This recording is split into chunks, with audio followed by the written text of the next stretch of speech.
जय श्री श्याम। आज हम सुनेंगे करवा चौथ व्रत की कथा। बहुत समय पहले की बात है। एक साहूकार के 7 बेटे और एक बेटी थी। सभी सातों भाई अपनी बहन से बहुत प्यार करते थे, यहाँ तक कि वे पहले उसे खाना खिलाते और बाद में खुद खाते थे।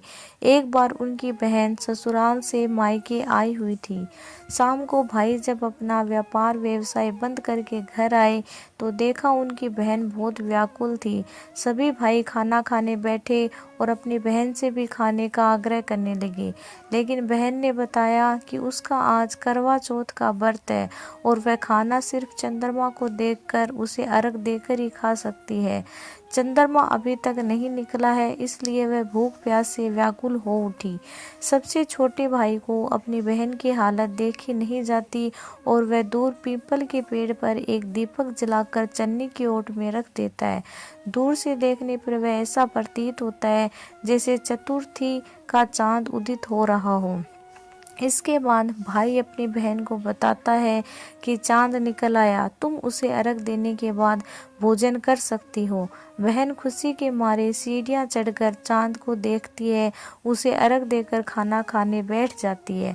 वह पहला टुकड़ा मुंह में डालती है तो उसे छींक आती है, दूसरा टुकड़ा डालती है तो उसमें बाण निकल आता है और जैसे तीसरा टुकड़ा मुंह में डालने की कोशिश करती है तो उसके पति की मृत्यु का समाचार उसे मिलता है। वह बौखला जाती है।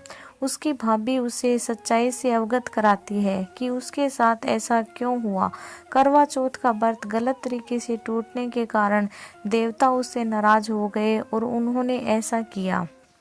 सच्चाई जानने के बाद वह निश्चय करती है कि वह अपने पति का अंतिम संस्कार नहीं होने देगी और अपने अस्तित्व से उन्हें पुनर्जीवन दिलाकर रहेगी। वह पूरे 1 साल तक अपने पति के शव के पास बैठी रहती है, उसकी देखभाल करती है, उसके ऊपर उगने वाली सुई नुमा घास को वह एकत्रित करती जाती है।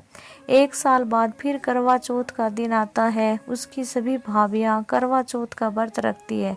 जब भाभियां उसे आशीर्वाद लेने आती है तो वह प्रत्येक भाभी से यम सुई ले लो, पी सुई दे दो, मुझे भी अपनी जैसी सुहागिन बना दो, ऐसा आग्रह करती है। लेकिन हर बार भाभी उसे अगली भाभी से आग्रह करने का कहकर चली जाती है। इस प्रकार जब 6ठे नंबर की भाभी आती है तो करवा उससे भी यही बात दोहराती है। यह भाभी उसे बताती है कि सबसे छोटे भाई की वजह से उसका व्रत टूटा था, अतः उसकी पत्नी में ही वह शक्ति है कि वह तुम्हारे पति को दोबारा जीवित कर सकती है। इसलिए जब वह आए तो तुम उसके पैर पकड़ लेना और जब तक वह तुम्हारे पति को जिंदा ना करे उसे नहीं छोड़ना। ऐसा कहकर वह चली जाती है। सबसे अंत में छोटी भाभी आती है। करवा उससे भी सुहागिन बनने का आग्रह करती है, लेकिन वह टालम टोली करने लगती है। इसे देखकर करवा उन्हें जोर से पकड़ लेती है और अपने सुहाग को जिंदा करने के लिए कहती है। भाभी उसे छुड़ाने के लिए नोचती है, खसोटती है, लेकिन करवा नहीं छोड़ती। अंत में उसकी तपस्या को देख भाभी पसीज जाती है और अपनी छोटी अंगुली को चीरकर उसमें से अमृत उसके पति के मुंह में डाल देती है। करवा का पति तुरंत ही श्री गणेश कहता हुआ उठ बैठता है। इस प्रकार प्रभु कृपा से उसकी छोटी भाभी के माध्यम से करवा को अपना सुहाग वापस मिल जाता है। हे श्री गणेश, माँ गौरी, जिस प्रकार करवा को चीर सुहागन का वरदान आपसे मिला वैसा ही सब सुहागनी को बोले मिले। बोलो करवा चौथ माता की जय हो।